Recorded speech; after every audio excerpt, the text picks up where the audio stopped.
Je vous remercie sincèrement pour l'invitation à cette conférence essentielle pour les communautés noires, hein. Peut-être que je dois commencer par dire que mon travail sur la question noire se situe à l'intersection entre l'anthropologie du droit, l'anthropologie politique et l'anthropologie philosophique, et s'appuie sur l'ethnographie et les récits de vie de personnes noires dans des contextes migratoires, entre autres. Ce travail ne porte pas sur les parcours migratoires en eux-mêmes, mais sur la manière dont ces migrants noirs interagissent avec les communautés noires, qu'ils croient sur leur chemin et comment ensemble ils affrontent la violence raciale et essaient de prendre soin les uns des autres. J'essaie d'explorer les implications de ces actes de soins entre noirs à partir de ressources philosophiques de la tradition afro-critique qui analyse les relations entre la modernité euro-occidentale, la violence raciale et la dignité noire. Alors aujourd'hui, je vais partir de la synthèse de ces terrains plutôt internationaux pour réfléchir sur les conditions de possibilité de joie dans nos communautés noires. Mon objectif, ce n'est pas de prescrire des actions précises. Il s'agit au contraire de revenir au diagnostic, de revenir à la grammaire de l'anti-noirceur et de montrer que dans le monde blanc, le retour des communautés noires à la joie exige de réexaminer radicalement les liens entre la résilience, la contingence et la réparation en contexte nécropolitique, c'est-à-dire une condition ontologique où être noir, c'est porter en permanence une existence qui vacille entre la vie et la mort. J'ai besoin d'une telle démonstration pour montrer que nous avons besoin d'une approche plus structurelle, plus radicale, plus agressive et plus politique de la réparation afin d'assurer la durabilité de cette joie que nous recherchons tous, mais qui est fort redoutée par les structures racistes du monde blanc qui ne cessent de l'étouffer à chaque coin de rue, comme dirait Fanon. J'espère que mon approche ethnographique et philosophique et aussi politique ne sera pas trop en décalage avec les perspectives plutôt déductives et expérimentales auxquelles nous sommes tous habitués. Alors, je vais commencer par mon propos par une petite histoire vécue. En août 2020, j'ai accueilli Julien, un jeune étudiant congolais plein de détermination, désiré de poursuivre ses études en Europe. Pendant 3 longues années, il s'est battu pour avoir un visa auprès de l'ambassade belge au Congo. Sa famille, pleine d'espoir, a tout vendu pour soutenir son projet. Mais malheureusement, chaque demande de visa a été rejetée. Cela a brisé le rêve de Julien, confronté à des exigences souvent absurdes, à des refus arbitraires des autorités migratoires. Les raisons de ces refus étaient variées. Manque de preuves de retour, absence de garant crédible ou même de retard administratif qui rendait son dossier caduc avant même d'être examiné. Mais malgré toutes ces difficultés, Julien n'a pas abandonné. Il a décidé d'explorer d'autres chemins. Il s'est rendu en Tunisie, espérant traverser la Méditerranée pour atteindre l'Europe. Mais sur son chemin, il a dû faire face à un racisme virulent, se retrouvant abandonné dans les déserts au Maghreb, victime de politiques migratoires européennes. Après avoir survécu à cette épreuve, Julien a tenté de rejoindre l'Europe via l'Afrique du Sud, mais il a découvert la brutalité de la xénophobie. Il a compris que le rejet de Noirs était une réalité globale. Partout où il se rendait, il était confronté à la même exclusion, un rejet systématique qui semblait illustrer le sort tragique des personnes noires à l'échelle globale. Finalement, Julien a trouvé un chemin possible vers l'Europe en passant par la Chine, puis en transitant par la Turquie et la Grèce avant d'atteindre la Belgique. C'est après ce long et difficile périple que j'ai rencontré Julien, qui a enfin pu commencer ses études avec moi en Belgique. Malgré ses excellents résultats académiques, Julien se retrouvait à une impasse à la fin de ses études. Il ne pouvait pas rentrer au Congo, incertain de trouver un emploi dans un pays où seulement 10% des diplômés obtiennent un travail formel dans les 5 ans suivant l'obtention de leur diplôme. Rester en Belgique était tout aussi impossible en raison des lois migratoires qui limitent les opportunités d'emploi décents pour les diplômés noirs. Sa joie a commencé ainsi à se tempérer. C'est à partir de ce moment que j'ai commencé à ne plus reconnaître Julien. Son enthousiasme était étouffé par la fatigue. Comme dirait Fanon, face au racisme, on ne s'amuse plus à un certain moment. Le cercle se resserre peu à peu. On s'étouffe jusqu'à ce que tout repère se perde. Julien était ainsi perdu. Il a enchaîné les consultations avec différents psychologues sur recommandation de mon université. Pourtant, comme il me l'a répété souvent, ces psy blancs ne parviennent jamais à me comprendre véritablement. Leur approche est déconnectée de mes expériences et de mes réalités.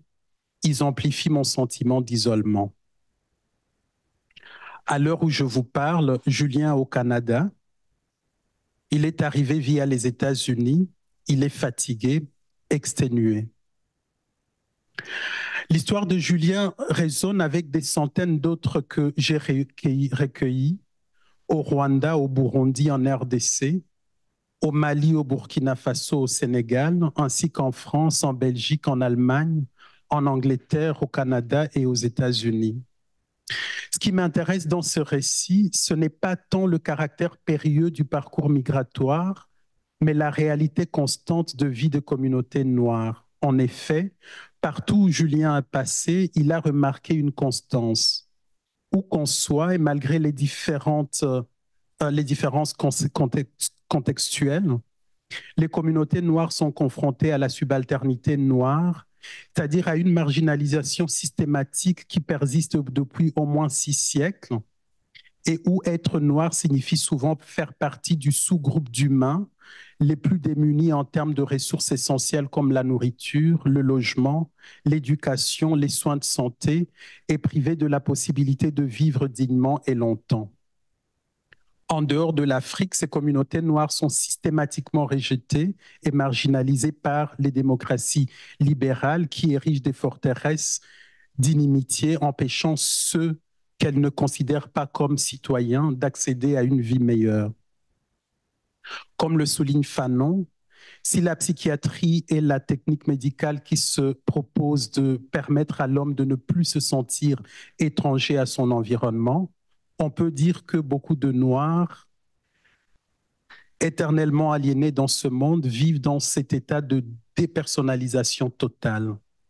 Ils sont continuellement confrontés à un système mondial qui, sous couvert de frontières, de politiques sécuritaires, mais aussi de normes raciales et méritocratie libérale, les rejette et brise leurs possibilités et espoirs de retrouver la vie.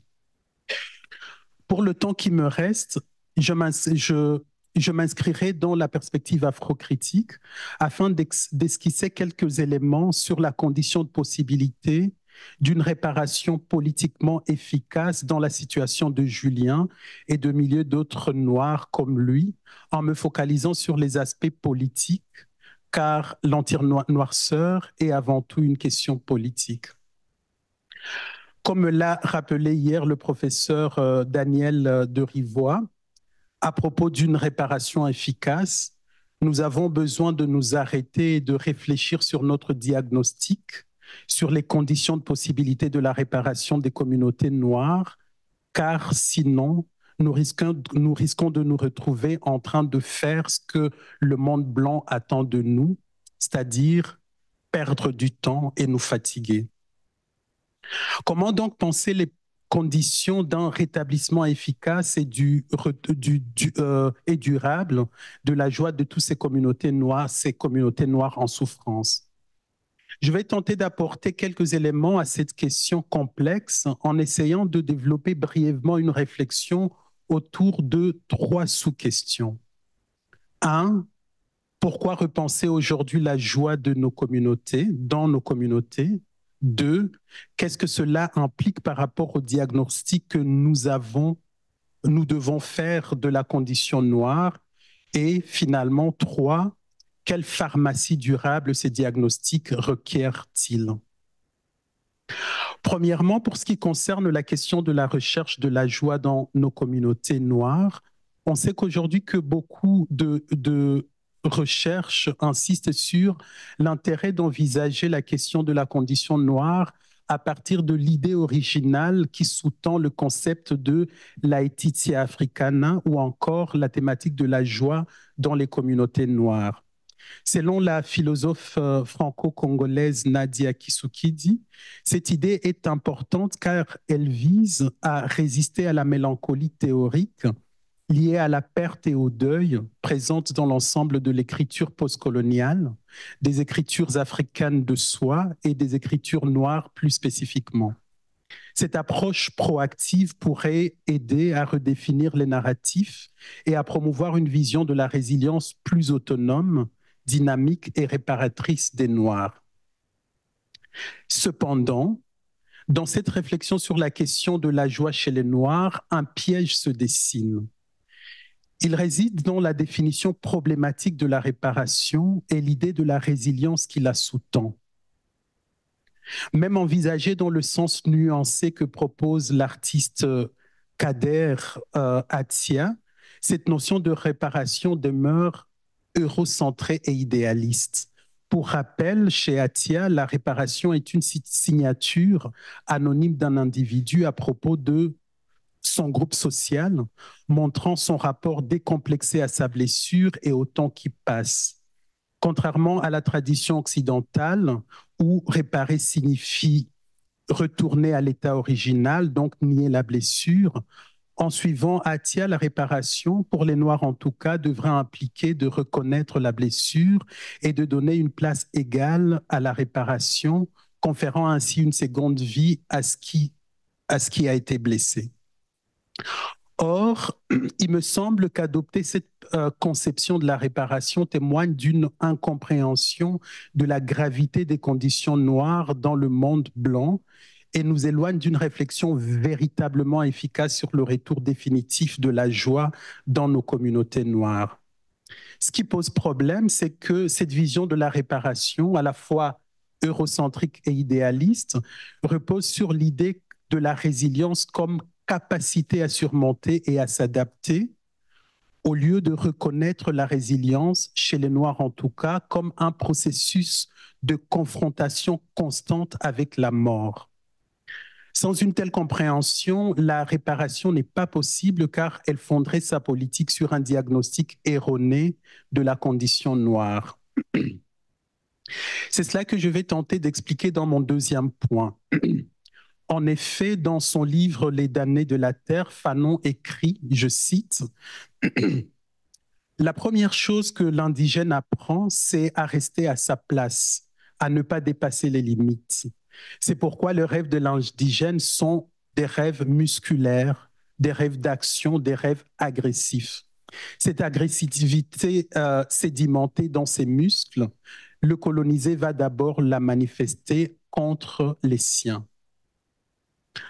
On l'a vu depuis mercredi, les Noirs portent en eux un trauma racial terrible. Ce trauma fonctionne comme la felure chez Deleuze et Guattari. Chez ces auteurs, une felure est morbide et on ne sait pas le chemin que la felure empruntera. La felure est un chemin et ce chemin traverse d'autres espaces qui mènent vers d'autres fins. Certes, cette felure morbide ne préfigure pas un processus fatal de démolition et à ce titre peut avoir d'autres multiples devenirs. Cependant, et c'est le plus important ici, chez Deleuze et Guattari, la felure a la force de vivre et d'engendrer tout en étant toujours irrémédiablement non pas vouée à la mort, mais néanmoins en train de mourir. En d'autres termes, dans le monde blanc, la felure de la vie noire suppose la menace permanente de la mort et pas la possibilité de la vie a priori. De ce point de vue, pour les Noirs, l'insistance permanente de la mort transforme radicalement la notion de la contingence qui sous-tend l'idée de la résilience. La contingence ne se définit plus comme la possibilité de la vie face à la mort comme chez les Blancs, mais bien comme l'immanence de la mort elle-même. C'est ainsi que lorsqu'il s'agit de Noirs, le sens de la résilience est profondément réformulé et par conséquent la politique de la réparation. Pour les dire plus simplement, dans le monde blanc, pour les vies noires, la résilience signifie une vulnérabilité spécifique qui implique non pas la possibilité de guérir, mais le simple maintien du souffle avant de s'écrouler. Or, comme le montre la féministe française Elsa Dorlin, dans certaines circonstances et pour les corps noirs, tenter de garder le souffle équivaut à mourir par épuisement de soi. Se battre, c'est se battre vraiment. C'est être battu. C'est déployer une mécanique de l'action malheureuse où tout ce qu'on initie pour être résilient dans le monde blanc et se sauver nous conduit toujours à notre perte. Je suis exténué, j'étouffe, me dit souvent Julien. Je suis triste, je suis fatigué, rapporté hier le prof docteur Sénat. Troisièmement, et par conséquent, cette perspective sur la contingence et la résilience nous impose de revoir la politique de la réparation de vie noire en nous basant sur un bon diagnostic du monde dans lequel vivent les Noirs. Or, comme nous l'avons souligné, si pour beaucoup de Noirs, vivre signifie être constamment résilient, si être résilient ne signifie pas sauver sa peau, mais se rapprocher continuellement de la mort, alors au lieu de rechercher des voies simplistes vers la joie dans nos communautés, il nous faut repenser de manière radicale la grammaire de la fêlure de l'existence noire afin de pouvoir penser une politique adéquate de la réparation. Cette grammaire de la fêlure de l'existence noire nous rappelle trois choses. Tout d'abord, le maintien de Noirs dans la condition de la mort permanente est aussi une question de privilège blanc, c'est-à-dire la préservation des avantages socio-économiques et culturels dont ils bénéficient en raison de la position dominante de leur groupe social dans les structures de pouvoir et les normes sociales. Or, comme nous l'a montré Dr Lasley hier, ce groupe demeure incapable de sortir de la fragilité blanche.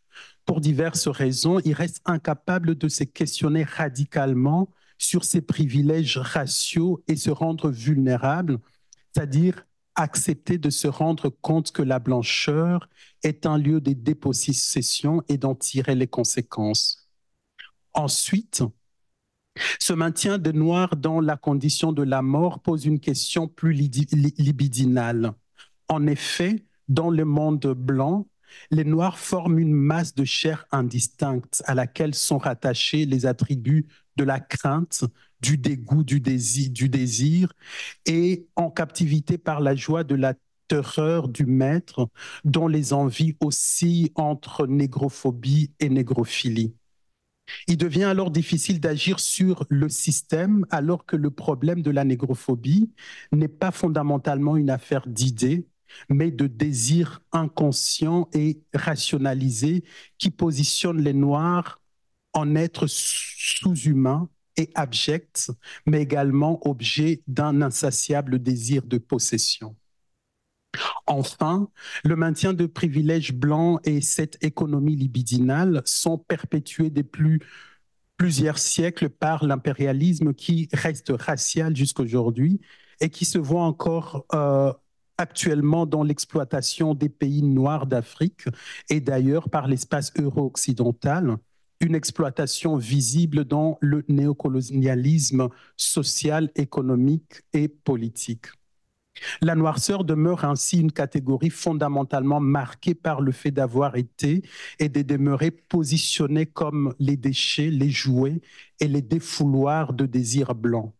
Cette économie libidinale, son imaginaire blanc, les dispositifs qui la soutiennent, les privilèges blancs qu'il génère sont le pilier du monde blanc tel qu'il se manifeste dans les vies noires depuis 6 siècles au moins. C'est face à une telle grammaire de la condition noire que se pose alors la question de la réparation, c'est-à-dire ses conditions de possibilité. En d'autres termes, il ne s'agit plus seulement de savoir comment soigner le trauma racial ici, il s'agit aussi de savoir comment arracher une fois pour toutes les structures qui reproduisent sans cesse ce trauma depuis autant de siècles. Comment arracher une fois pour toutes l'existence et la dignité noire au contrôle du monde blanc, aux décisions arbitraires des Blancs, à leur pouvoir discrétionnaire, voire à leur bienveillance. Je vais finir par cette question en rappelant que, au sortir de la colonisation, des penseurs africains ont eu la même interrogation. De quel pharmacon ou encore remède avons-nous besoin pour mettre fin à cette situation qui a tant duré? Comme on vient de le voir, il est important de ne pas se laisser piéger dans des perspectives optimistes et réformistes du monde blanc, où la réparation est pensée dans une perspective libérale et non conflictuelle, où l'accès au droit est pensé de manière évolutionniste et naïf, et où les concepts d'agence et de résilience ont remplacé toute pensée de la contrainte et de la permanence structurelle et historique de l'antinoirceur. Pour sortir du gouffre de l'antinoirceur et du trauma racial, nous avons certes besoin d'empuissancement des Noirs qui consiste dans ces actes de soins individuels et communautaires quotidiens qui impliquent un travail sérieux et holistique, combinant les questions de santé, d'éducation, d'économie, de logement, de justice, comme nous l'a si bien expliqué hier Dr Etoa. Nous avons besoin de toutes ces actions. Cependant, il est clair que cela ne suffira pas. Au-delà, nous avons besoin d'articuler le soin des communautés noires à l'idée de la résistance comme modalité politique de réparation. Sinon, des Juliens reviendront encore et encore, comme c'est toujours le cas depuis tant de siècles, comme nous l'a montré dernièrement on l'a vu si bien dans la présentation du docteur Williams pour le cas des États-Unis. Finalement, peut-être que nous devons prendre au sérieux les remarques de penseurs noirs qui ont insisté sur le fait que la fin de la négrophobie devrait coïncider avec la fin du monde tel que nous le connaissons. Peut-être que trouver le chemin vers la voie signifie aussi de penser une articulation entre nos recherches actions dans, pour et avec les communautés noires, le travail militant et l'activisme politique. Peut-être qu'avec Walter Benjamin et France Fanon, nous devons considérer cette articulation à partir de l'idée de la violence, c'est-à-dire, de mon point de vue, de la destruction de l'existence même du droit qui fonde la communauté politique raciale, dont l'existence se nourrit sans cesse de la négrophobie. Peut-être s'agit-il désormais de déconstruire la morale de la prise en charge du trauma racial, non seulement en la rendant holistique, intersectionnelle et culturelle, mais aussi en la politisant radicalement. Je vous remercie. Merci, Dr. Bizoka. Je ne peux pas faire de résumé parce qu'il n'y a pas de valeur P, il n'y a pas de odd ratio. Donc, on va ouvrir la liste des questions. Je peux peut-être starter. Dans le titre, vous avez mis Laetitia Africana. Je ne me suis pas retrouvé dans votre speech. Oui, dans le titre, c'est Laetitia Africana face à la mort.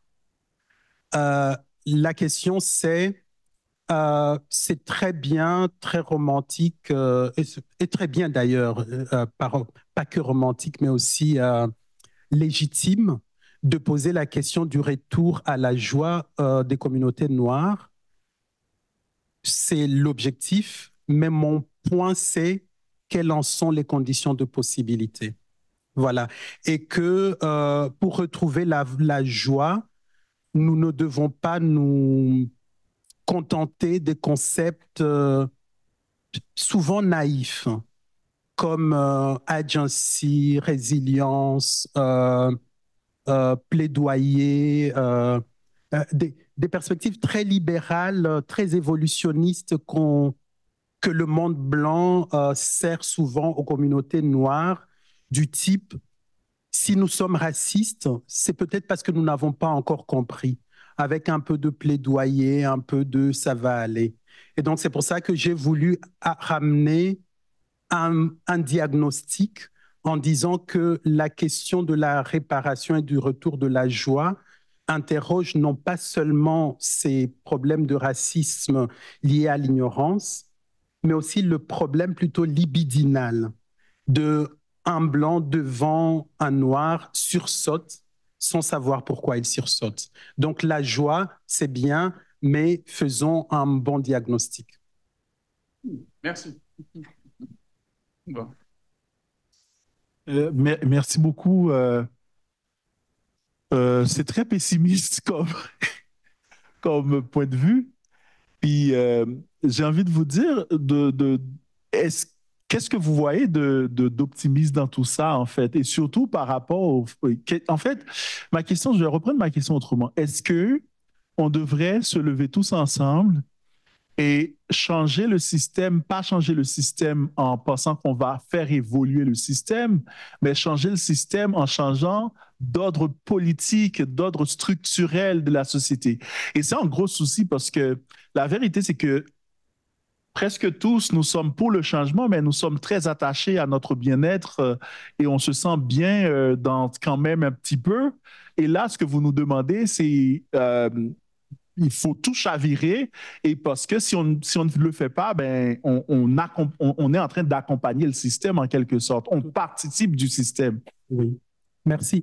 Par rapport à ça, je reviens vraiment à un point qui m'a touché dans la présentation brillante du docteur Williams la dernière fois, où il montrait les constances en termes de faits sur les situations de Noirs dans les années 70 jusqu'à aujourd'hui, malgré le fait qu'on ait eu des gens comme Obama et peut-être Kamala Harris aujourd'hui. La radicalité ne pose pas la question n'est pas pessimiste. Dans le pessimisme, c'est une approche très pragmatiste et pas idéaliste, en disant en fait, il y a toute une histoire que nous apprend l'histoire. L'histoire nous apprend en fait que au départ, les Noirs ont été considérés à partir d'un moment donné de l'histoire, comme des animaux, ensuite comme des sous-humains, ensuite comme encore jusqu'à aujourd'hui. Ça, c'est la première leçon. La deuxième leçon, c'est que l'histoire nous apprend que à chaque fois que le monde blanc dit qu'il va libérer le noir, il est en train de mentir. Et donc, ce n'est pas du pessimisme, mais plutôt quelque chose de tout à fait raisonnable d'avoir un doute par rapport à ces promesses et à tout ce discours, etc. Ça, c'est le premier point. Le deuxième point, il y a beaucoup de médecins et de praticiens. Si le diagnostic est mauvais, la prescription ne marche pas. Et donc, c'est pas être pessimiste que de me dire, Aymar, vous avez un cancer. Non, j'ai besoin que vous me le disiez pour que vous puissiez mieux me soigner. Ça, c'est le premier point par rapport à votre question. Donc, pour moi, ce n'est pas du pessimisme, mais c'est un diagnostic réaliste qui, malheureusement, est radical par rapport à tout ce que j'ai fait comme terrain avec les migrants. Et le deuxième point, justement, moi aussi, je suis professeur. Je fais partie des privilégiés et j'aimerais bien garder mes privilèges, oui. c'est difficile de s'engager, mais je préfère me dire que je suis naïf que de me faire des idées. Oui, je suis d'accord qu'on doit vraiment se lever et essayer de changer les choses.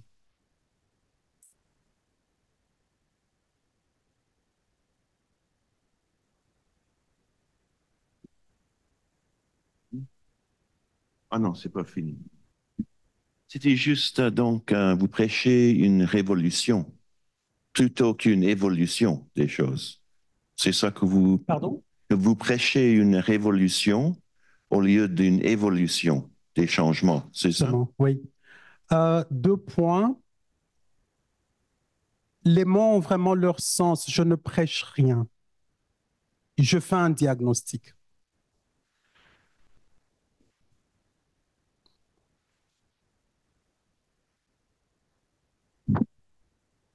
Ça me meut parce que je pense à tous ces gens-là qui meurent en Méditerranée, dans le désert, parce qu'ils sont noirs.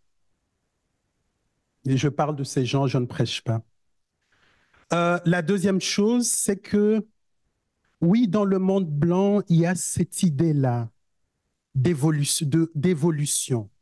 Avant, c'était les hommes blancs éduqués qui avaient accès aux droits. Après, c'était tous les hommes. Après, c'est les femmes. Après, ça sera les Noirs. Après, etc. Des penseurs blancs, noirs, depuis dans l'entre-deux-guerres, ont refusé cette perspective en disant, en fait, c'est vraiment une perspective pragmatique et quelque part matérialiste du type marxiste, que ce qui nous conduit, ce n'est pas des idées, mais c'est vraiment la réalité des choses. La réalité montre que l'évolution est un discours, mais que, comme je disais aujourd'hui, regardez toutes les statistiques au monde, les communautés qui ont du mal à accéder à la nourriture, au logement, aux soins de santé, etc., ont une couleur, elle est noire. On est au 21e siècle et on a des siècles de discours depuis la Révolution sur le caractère sacré de l'être humain. Pourquoi ça ne marche pas? C'est un constat que l'évolution en tant que quelque chose du type réformiste ne fonctionne pas. Fanon disait, il faut faire sauter le monde. Hélas, hélas. Donc je ne prêche pas, je constate.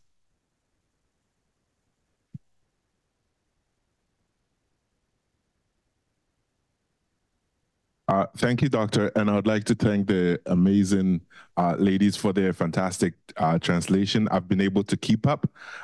There's one train of thought that wouldn't stop, and that is around revolution and evolution. And I want to build off of the conversation that you had earlier, talking about Blackness being a delusion of whiteness, and that tying that up with a question, can whiteness ever challenge its own privilege then? That is a systemic issue that I don't think we can address, but my taking that stem of thought and moving it forward with evolution and revolution, evolution is slow, very, very slow and time consuming, and therefore it is appealing to whiteness. However, revolutions are abrupt, challenging, and fearfully shakes the entire system. And whiteness knows this. So every time that discomfort appears in our conversation, I feel like that fear is exacerbated by everyone of how abrupt a revolution is going to upturn the system. So I believe the answer is in the same statement, and I don't know if I got it right, that if Blackness is a delusion of whiteness, then whiteness cannot challenge its own privileges that it's ascertaining. Therefore, what we need is a revolution, not the slow process of evolution. Exactement. Et je répète là-dessus,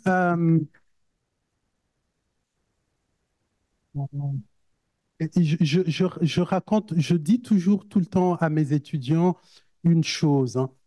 La grosse différence entre la pensée blanche et la pensée noire se situe à un niveau et c'est pour ça que souvent on ne se comprend pas. Lorsque je pense à la philosophie, je fais beaucoup de philo, à la philosophie occidentale, je vois vraiment les statues grecques de couleur blanche de Aristote, Socrate, etc., qui sont là, qui sont en train de se demander suis-je, qui suis-je, est-ce que j'existe, je suis très idéaliste et rationaliste. Mais ces genres de pensées autres, différentes des Noirs, viennent du constat de la contradiction entre ce qu'on nous raconte et ce que nous sommes vraiment en train de vivre. Pour dire quoi? Pour dire que cette idée que l'évolution ne fonctionne pas et qu'il faut la révolution, c'est pas un truc où on est dans son bureau en train de dire tiens, non, c'est un vécu, c'est le vécu. C'est pas un truc, une théorie, c'est le vécu en disant ça fait 6 siècles, avoir ma peau te destine à être moins que les autres. C'est un fait.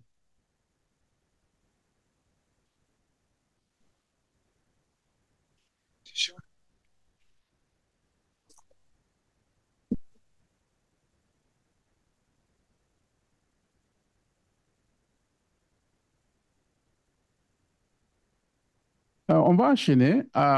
Le prochain présentateur, si on doit le résumer en un seul mot, c'est celui-là qui a publié le plus au Canada sur la santé mentale des Noirs. La psychose, oui, c'est la psychose, m'excuse. C'est très important de le dire parce qu'il est très engagé et c'est Dr. Jarvis qui he's associate professor MD from McGill University. Il dirige beaucoup de programmes, j'en cite seulement parce qu'il y en a beaucoup.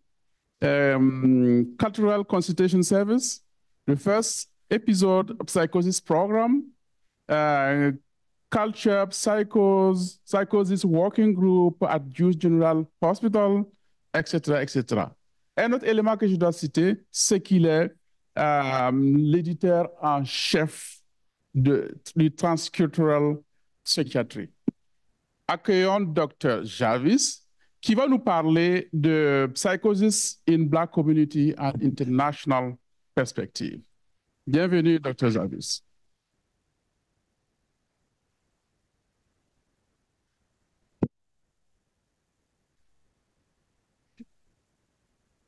Should I use this? I can use this. Thank you so much for that.